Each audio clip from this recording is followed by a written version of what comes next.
Kita harus bersatu sama-sama untuk menghilangkan kemiskinan dari bumi Indonesia. Ini adalah salah satu cita-cita MKGR.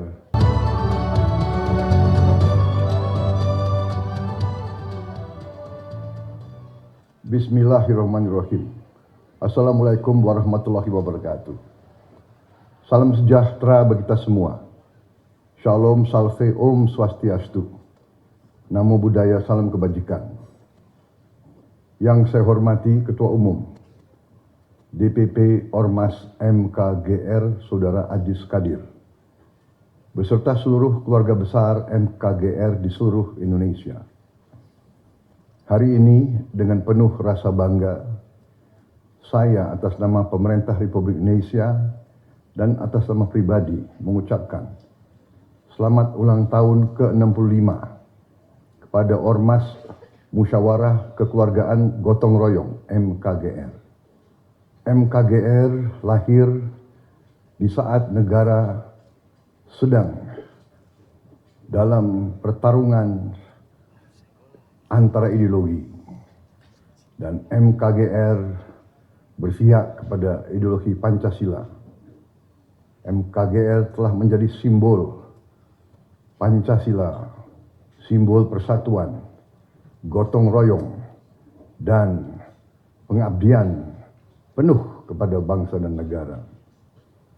Perjalanan 65 tahun adalah bukti ketangguhan, semangat pengabdian Ormas MKGR dalam memperjuangkan keadilan dan kesejahteraan rakyat dan selalu membela ideologi negara Pancasila. Saya percaya MKGR akan terus menjadi mitra strategis pemerintah dan akan terus menjaga dan mengawal program-program pemerintah yang bertujuan untuk membangun Indonesia yang kuat dan membawa keadilan dan kesejahteraan kepada rakyat Indonesia. Kita harus bersatu sama-sama untuk menghilangkan kemiskinan dari bumi Indonesia. Ini adalah salah satu cita-cita MKGR, dan untuk itu sekali lagi saya ucapkan Dirgahayu MKGR. Jaya selalu, berjuang terus untuk merah putih. Terima kasih. Wassalamualaikum warahmatullahi wabarakatuh. Shalom, salve, om, santi, santi, santi, om, namo Buddhaya, salam kebajikan. Merdeka!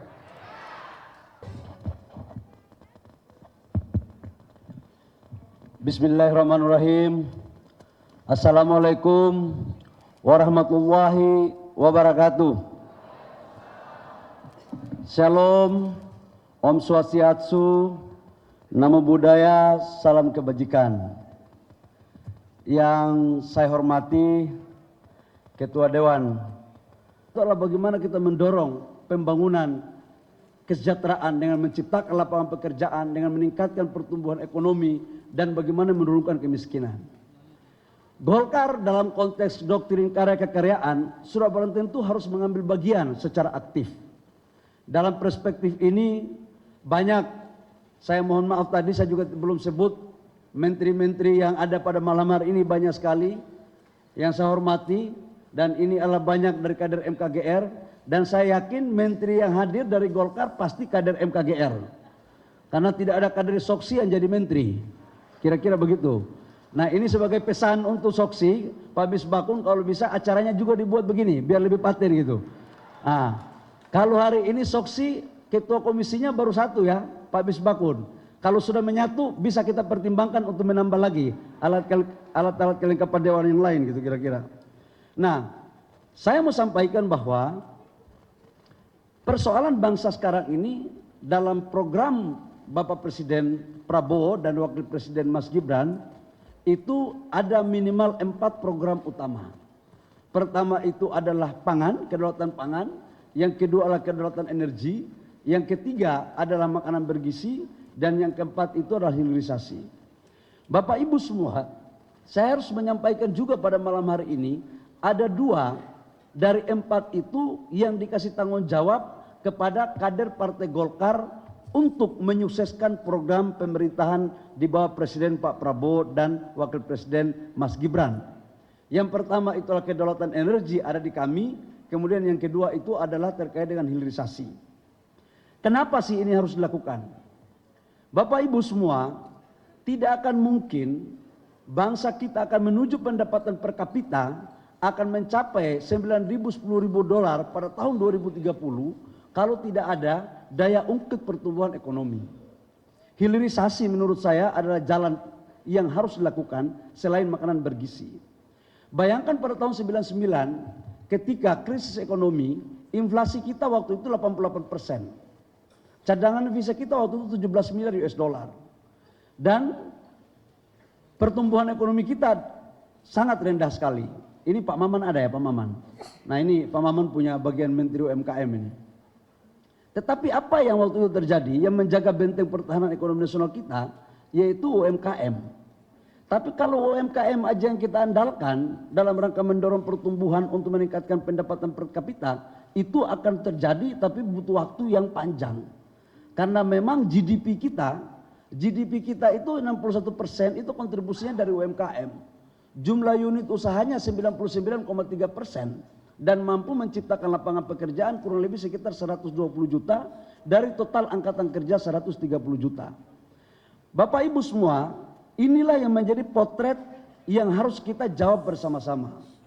Hilirisasi dalam pandangan saya merupakan sebuah roh yang harus diwujudkan dalam rangka meningkatkan pertumbuhan ekonomi nasional kita. Sekarang kita sudah rumuskan kurang lebih sekitar 28 proyek hilirisasi yang akan kita lakukan di hampir semua wilayah di Indonesia. Di hampir semua. Investasinya kurang lebih sekitar 618 miliar US dollar. Ini yang akan menjadi program untuk kita dorong. Yang kedua, Bapak Ibu semua, terkait dengan kedaulatan energi. Saya tadi baru habis rapat dengan Bapak Presiden Prabowo di Hambalang. Ini hari Minggu pun Ketua Umum partainya Pak BBG ini luar biasa sekali, Presiden kita semua. Hari Minggu kita diajak rapat untuk bicara tentang lifting. Nah ini memang lifting kita sekarang itu menurun. 2 bulan terakhir itu 600.000. Sekarang turun lagi ke 590.000 barel per day. Konsumsi kita sekarang kurang lebih sekitar 1.600.000 barel per day. Jadi kita impor itu kurang lebih sekitar 1 juta barel per day. Dengan kita mengalokasikan uang kurang lebih sekitar 500 triliun rupiah devisa kita hilang per tahun untuk membeli minyak. Ini juga salah satu kenapa nilai tukar rupiah kita itu menurun terhadap dolar. Kami targetkan tadi arahan Bapak Presiden 2028-2029 lifting kita harus mencapai 1 juta barel per day agar kita mampu untuk tidak melakukan impor minyak lagi pada tahun 2029.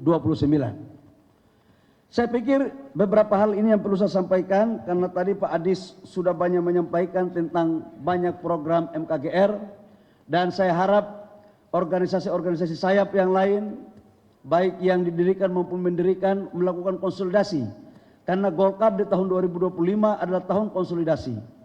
Harapan kita adalah konsolidasi struktural, konsolidasi kader, ini juga harus mampu kita lakukan dengan baik. Demikian Bapak Ibu semua, sebelum saya mengakhiri ada salam hormat dari Pak Wapres.